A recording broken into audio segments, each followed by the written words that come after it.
Smith Point growing up.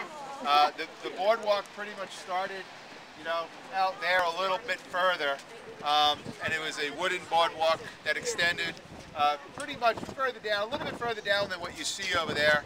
And then when you got down off the boardwalk, then you walked quite a distance until you got to the ocean. One of the big problems that occurred that has created a lot of this erosion, as Sonia was mentioning, the sand is moving west. If you go to the beaches in Jersey, you'll notice that there's a heck of a lot more sand in Jersey than there is on Long Island.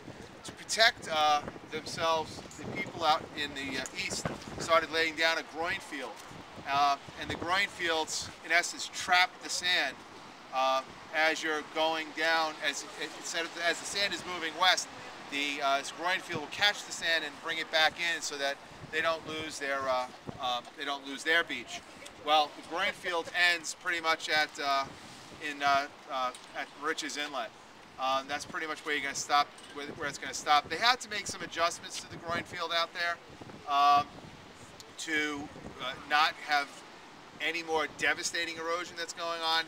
If you're familiar with Pike's Inlet or Little Pike's Inlet out on Dune Road, it wiped out all of Dune Road, and they had to rebuild it, and a lot of it was caused as a result of that groin field. But we're still struggling here, as you can see. During the winter, it's definitely going to replenish itself. I mean, if you get some storms in here, however, in the wintertime, it could be downright right up here in front of you, where you can see, just by looking underneath, you can see just how close the water will come up. If you get a wicked nor'easter, the water will come up, pretty close here. One of the great fears that we have, of course, is a hurricane. We've had a lot of debates over Gloria. I know a lot of you guys lived through Gloria. I was in Cortland at the time when Gloria hit, and we used to have, the last debate I had with somebody was that it was a Category 4. I said, I don't believe it was Category 4. It was Category 4 when it was off North Carolina, but when it got here, it was somewhere between a 1 and a 2. So if we really ever, quote, got hit like they predicted with a 3, we would be in real serious trouble. And one of the reasons is because you're going to get the washover right here. A storm surge of about 10 or 12 feet is going to put the water right over the top into the bay, and then all the waterfront property, all the bayfront property over there is going to be now oceanfront property.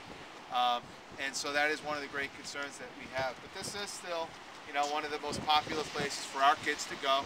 We do interviews in class with alumni, and they come in and the kids will ask, well, what did you do for fun in the 70s and 80s? And they'll always say the first thing, we go down to the beach, and they say we do the same thing. And so this is their spot. I mean, this is where the kids will spend a lot of their time. I don't think they spend nearly as much as I did.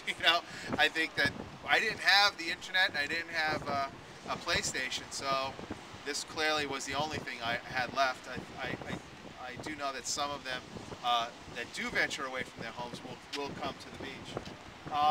The pavilion, like I mentioned before, is it's been redone. It's probably redone in the early 70s to replace the one that you saw in the pictures over there.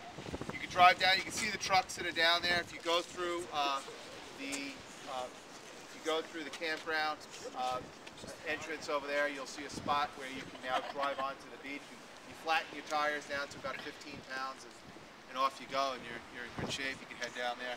Obviously, just lots of fishermen who are very excited about the prospects right now, about the stripers that are hitting out there. We don't have a picture of that on us, right?